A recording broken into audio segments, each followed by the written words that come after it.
Hi students, previous instruction सिर्फ आपके पास ये थे कि ब्लॉक स्ट्रेटजी फॉलो करना शुरू कीजिए और जो आपके पास फिजिक्स, केमिस्ट्री और मैथमेटिक्स के रो 1 के सब टॉपिक एक्सपर्ट्स ने एनालिसिस करके बताए थे, उन सब टॉपिक्स को जितना स्ट्रांगली दिमाग में फीड कर सकते हैं करते रहिए। या मैं ये कहूँगा कि हर इंस्ट्रक्शन सेट के साथ आप प्रीवियस इंस्ट्रक्शन सेट के जो रो के सब टॉपिक हैं उनको एक पेपर के ऊपर नोट करके रखिए, जिनको बार बार रिवाइज करते रहिए, क्योंकि आप मेरे वर्ड्स नोट कर लीजिए। जैसे इंस्ट्रक्शन सेट खत्म होंगे अगले 3 वीक्स के अंदर आपको जो सब टॉपिक्स मिलेंगे पूरा का पूरा जो शिफ्ट सारी होने वाली है जेईई मेन 24 के फर्स्ट अटेम्प्ट के, वो सारे पेपर इन्हीं सब टॉपिक में से बनने वाले हैं। So do not miss it out. More than 88% I can guarantee कि वो क्वेश्चंस यहीं से आएंगे।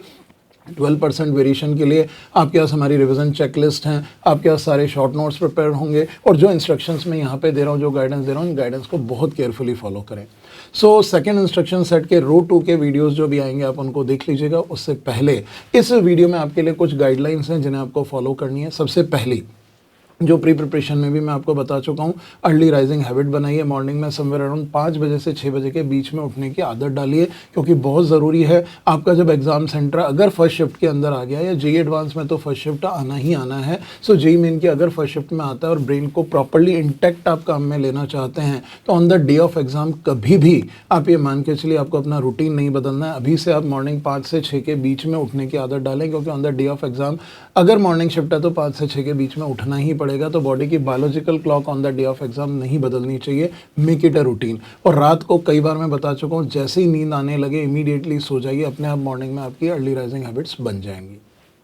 सेकंड गाइडलाइन यहाँ पे मैं देना चाहूँगा सेकंड इंस्ट्रक्शन सेट में, बहुत ज़रूरी है। जो 12th के स्टूडेंट्स हैं जिन्होंने अपना सिलेबस पूरा कंप्लीट कर लिया है, उनके कोचिंग में वीकली कोई ना कोई मॉक टेस्ट चल रहा होगा, पार्ट टेस्ट हो सकते हैं, आपके रिविजन टेस्ट हो सकते हैं। But I suggest for next 2 to 3 weeks आप एटलीस्ट एक टेस्ट और यानी हर हफ्ते में 2 टेस्ट ज़रूर अटैम्प्ट करना शुरू कर दीजिए। हमारे टेलीग्राम चैनल पे ही आप स्क्रॉल करेंगे, आपको DPYQ पेपर्स मिलेंगे फुल स्केल, वो DPYQ पेपर्स करना शुरू कर दें। That's very very important for all of you, क्योंकि फुल सिलेबस पेपर जब आप करेंगे, भले ही आपका सिलेबस पूरा है या नहीं है, रिवीजन पूरा है या नहीं है, फुल सिलेबस पेपर करेंगे तो आपको जो भी उसके अंदर गलतियां होती हैं उनके शॉर्ट नोट्स अलग से बनाना शुरू करें। This is also very important, क्योंकि जितने आप फुल सिलेबस टेस्ट देंगे, टेस्ट के शॉर्ट नोट्स साथ साथ कंपाइल करते रहिए, जो इस वक्त बहुत ज़रूरी है। लेकिन एक वीक में 2 से ज़्यादा टेस्ट मत देना। बहुत सारे स्टूडेंट्स अभी ऑल्टरनेट डे या डेली बेसिस पे टेस्ट दे रहे हैं कि हमको टेस्ट की प्रैक्टिस करनी है, टेस्ट में स्कोर बढ़ाना है, क्योंकि हमारी नॉलेज तो है, मार्क्स नहीं आते।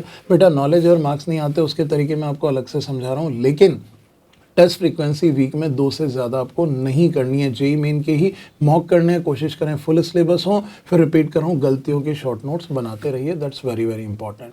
Another important instruction for all of you my dear student, daily कम से कम 2 घंटे से लेके 4 घंटे के बीच का जितना टाइम आप निकाल सकते हैं, सिंक्रो स्टडी ज़रूर करनी है, क्योंकि एग्जामिनेशन हॉल में आपको तीनों सब्जेक्ट 3 घंटे में माइंड एप्लीकेशन लगाना है। तो घर में कम से कम 2 घंटे से 4 घंटे के बीच में जितना टाइम आप निकाल सकते हैं, सिंक्रो स्टडी करनी है। दैट मीन्स आप अगर रीडिंग करना चाहते हैं, क्वेश्चन प्रैक्टिस करना चाहते हैं, जो भी चीज़ करना चाहते हैं, फिजिक्स, केमिस्ट्री, मैथमेटिक्स तीनों को एक साथ रखें और 2-3 क्वेश्चन फिजिक्स के करें, 2-3 केमिस्ट्री के करें, 2-3 मैथ्स के करें, फिर शफल कर लिए। तो 2-3 घंटे तक लगातार नॉन स्टॉप रुके हुए क्वेश्चन इस तरह से अटेम्प्ट करिए, तो आपका दिमाग सब्जेक्ट टॉगलिंग के ऊपर डेवलप होना शुरू हो जाएगा, जो एग्जामिनेशन हॉल में बहुत ज़रूरी है। अगर आप एक एक सब्जेक्ट को 3-3, 4-4 घंटे की स्ट्रेच में ही पढ़ते रहे और सिर्फ मॉक टेस्ट के लिए आपने ये वाला हैबिट बनाया कि 3 सब्जेक्ट एक साथ सिर्फ एग्जाम में हमको करना है, तो ब्रेन उस लेवल पे एग्जाम हिट नहीं कर पाएगा, आपके सिली मिस्टेक्स रिड्यूस नहीं होंगी।